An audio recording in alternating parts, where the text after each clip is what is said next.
अभी साइड से।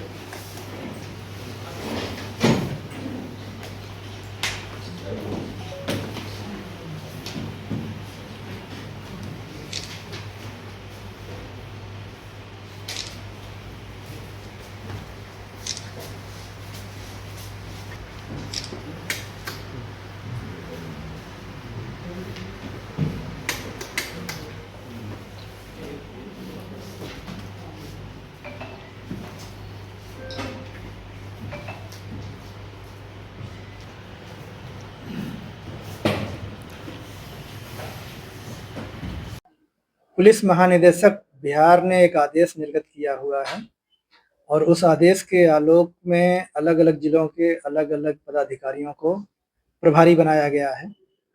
उसी आदेश में यह भी निर्धारित है कि हम लोगों को क्या-क्या चीज़ों की समीक्षा करनी है या उसकी जानकारी लेनी है। तो मैं उस आदेश के तहत मुंगेर जिले का प्रभारी बनाया गया हूँ। उसी के लिए मैं आज यहाँ आया था और जो बिंदुवार हम लोगों को निर्देश दिए गए हैं, उसमें से मैंने आज अपराध और कांड इन चीज़ों से संबंधित जो मामले हैं, उनकी समीक्षा किया।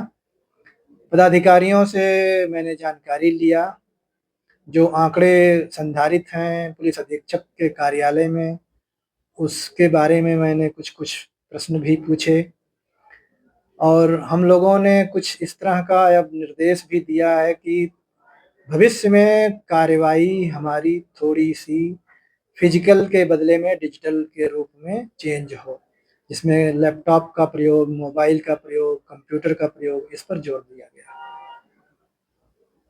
है। सर, इन्वेस्टिगेशन में डिजिटल पावर को इस्तेमाल करने जा रही है सरकार। देखिए, ऐसा है कि जो नया कानून पिछले साल जुलाई से लागू हुआ है, उसमें 7 वर्ष या उससे अधिक की सज़ा वाले जो अपराध हैं, उनमें धीरे-धीरे डिजिटल चीज़ों को बल दिया जा रहा है। 5 वर्षों की समय सीमा दी गई है, उस 5 वर्षों की समय सीमा में चीज़ों को ले जाना है। उसमें चाहे फॉरेंसिक का मामला हो, चाहे इन्वेस्टिगेशन का मामला हो। इसी के तहत बिहार राज्य में सरकार ने हम लोगों को मोबाइल और लैपटॉप खरीदने के लिए जो योजना थी, उसे स्वीकृत किया और 192 करोड़ रुपए का आवंटन भी दिया। उस आवंटन के आलोक में लैपटॉप और मोबाइल का क्रय किया जा रहा है और अब इस लैपटॉप और मोबाइल का उपयोग भी किया जाना है, इसी पर ध्यान दिया जा रहा है। इससे बेनिफिट क्या हो सकता है? इसमें बेनिफिट 2-3 तरह की चीज़ें होती हैं।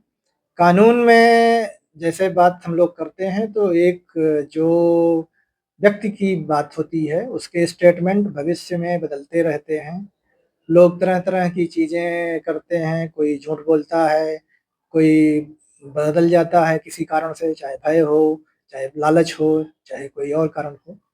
लेकिन जब डिजिटल में आप एक बार अपना स्टेटमेंट दीजिएगा और वो स्टेटमेंट रिकॉर्ड हो करके सेव हो जाएगा, तो फिर वो आप बदल नहीं सकेंगे। तो एक पार्ट ये है। दूसरा चीज़ ये है कि इसमें छेड़छाड़ होने की संभावना नहीं है, इसलिए कि ये हम लोगों के किसी के कंट्रोल में नहीं है। केंद्र सरकार की जो एजेंसी है, वो कंट्रोल करके रख रही है, क्लाउड में रखा जा रहा है। तो हमारे पास एक्सेस ज़रूर होता है कि हम उसे देख सकते हैं, लेकिन उसमें कोई हम लोग छेड़छाड़ या कोई भी पदाधिकारी, कर्मी इवन मतलब जो आम आदमी है, कोई इसमें कुछ नहीं कर सकता। इसका ये फ़ायदा है। दूसरा, जो नए कानून बने हुए हैं, उस नए कानून में डिजिटल साक्ष्य को प्रमाणित करने के लिए अलग से आदमी की गवाही की ज़रूरत नहीं है। सर, पुलिस की यह भविष्य की बात है, लेकिन मुझे जितनी जानकारी है उसके हिसाब से आप मान करके चल सकते हैं कि 1 साल अगर काम किया जाएगा, तो कम से कम 3 गुना का अंतर आएगा, 3 टाइम्स मिनिमम। उसके बाद तो आगे देखा जाएगा कितना होगा।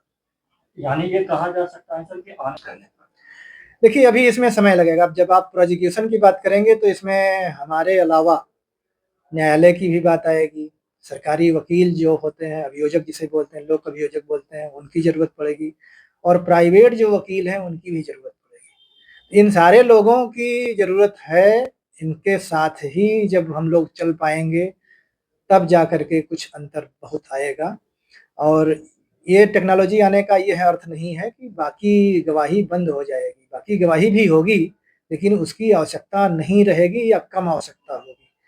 तो थोड़ा भविष्य में अभियोजन और इम्प्रूव करने की संभावना है। Thank you sir. Thank you sir. Thank you sir.